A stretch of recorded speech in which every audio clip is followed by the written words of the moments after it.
بسم اللہ الرحمن الرحیم۔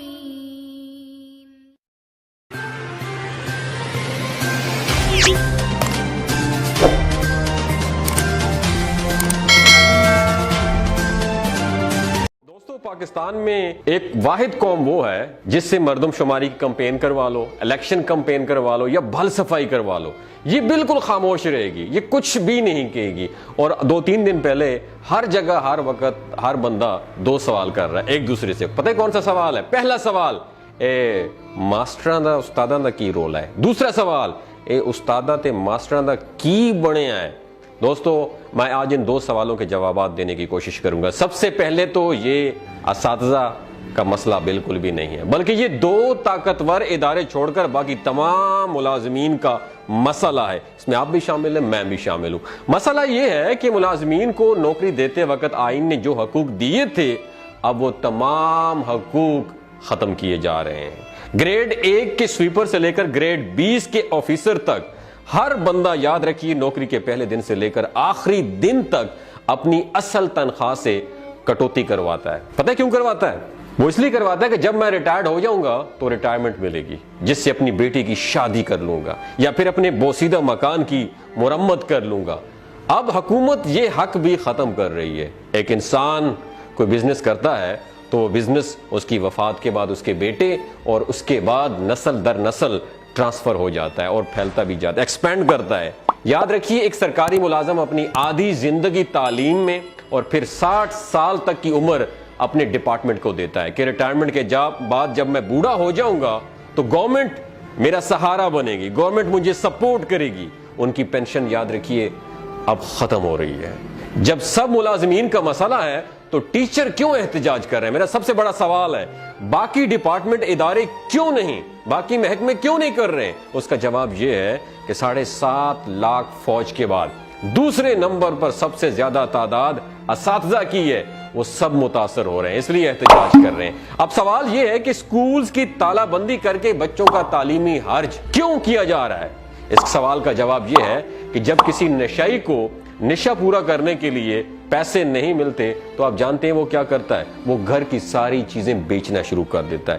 ایسا ہی معاہدہ سیاسی جماعتوں نے IMF سے کیا ہے کہ کون سا معاہدے کیے ہیں کہ قومی اثاثہ جات اور ادارے بیچ کر ڈالر ادھار لیں گے اور پھر لوٹ کر باہر ملک بھاگ جائیں گے ہم لوگ۔ سرکاری اسکولوں میں صرف سفید پوش لوگوں کے بچے پڑھتے ہیں، یاد رکھیے گا۔ جن کے پاس ضرورت سے تھوڑی سی بھی زیادہ آمدن ہوتی ہے وہ اپنے بچے مقامی پرائیویٹ اداروں میں لے جاتے ہیں، اور اگر حالات اچھے ہوں تو ضلع ڈسٹرکٹ کے بہترین پرائیویٹ اداروں میں لے جاتے ہیں، جہاں کی داخلہ فیس کم از کم 10,000 سے لے کر 30,000 تک ہوتی ہے۔ یہ باتیں میں فرضی کہانیاں نہیں بتا رہا ہوں، میں نے بھی ایک سرکاری جاب کی ہے، مجھے بھی پینشن مل رہی ہے، اور میں یہ اپنے لیے نہیں، میں تمام اساتذہ کے لیے چیخ رہا ہوں، تمام اداروں کے لیے چیخ رہا ہوں جن کی پینشن ختم ہو رہی۔ میں الحمدللہ اچھا خاصا کما رہا ہوں، پینشن نہ بھی ہو تو کوئی فرق نہیں پڑتا، لیکن ان کے لیے ضرور بولوں گا جنہوں نے ہمیں اپنے پاؤں پہ کھڑا کیا، جنہوں نے ہمیں جینا سکھایا۔ یاد رکھیے، سرکاری ملازمت کو، کچرا حکومت کو یہ ٹاسک دیا گیا ہے کہ سرکاری سکولز کو بیچ دو، پرائیویٹائز کر دو۔ ان کے انکار کے بعد ہم عوام میں جانے کے قابل نہیں رہیں گے۔ جاتے جاتے انہوں نے کیا کیا؟ یہ قانون پاس کروا دیا کہ نگران حکومت اپنے فرض الیکشن کروانے کے علاوہ ہر وہ کام کروا سکتی ہے جس کی پہلے آئین میں اجازت ہی نہیں تھی۔ نگران حکومت اپنے ٹاسک کو پورا کرتے ہوئے سرکاری سکولز کو غیر ملکی NGOs کو بیچ رہی ہے، جو اپنی مرضی کی فیسیں لیں گے اور اپنی مرضی کا سلیبس پڑھائیں گے، جہاں ایک طرف روح ایمانی کا خاتمہ اور دوسری طرف سفید پوش لوگوں کے لیے تعلیم دلوانا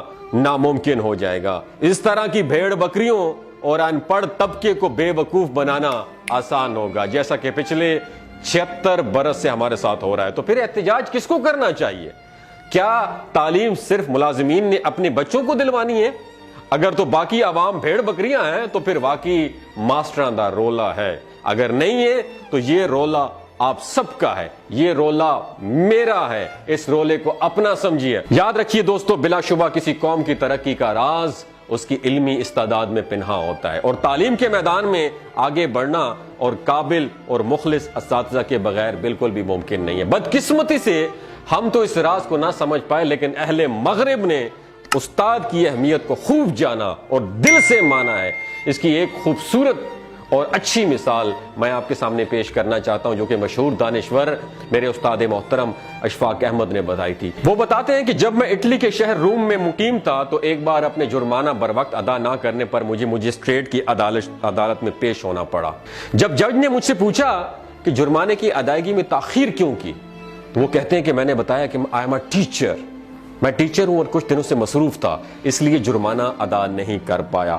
اس سے پہلے کہ وہ بتاتے کہ میں جملہ مکمل کرتا، جج اپنی جگہ سے کھڑا ہو گیا اور بآواز بلند کہنے لگا۔ وہ جملہ پتہ ہی کون سا تھا؟ آپ نے دماغ کی کھڑکیوں کو کھول کے سننا ہے، میں یہ حکمرانوں کو ڈیڈیکیٹ کرنا چاہتا ہوں۔ وہ بتاتے ہیں کہ جج نے کہا کہ عدالت میں ایک استاد تشریف لائیں، a teacher is in the court.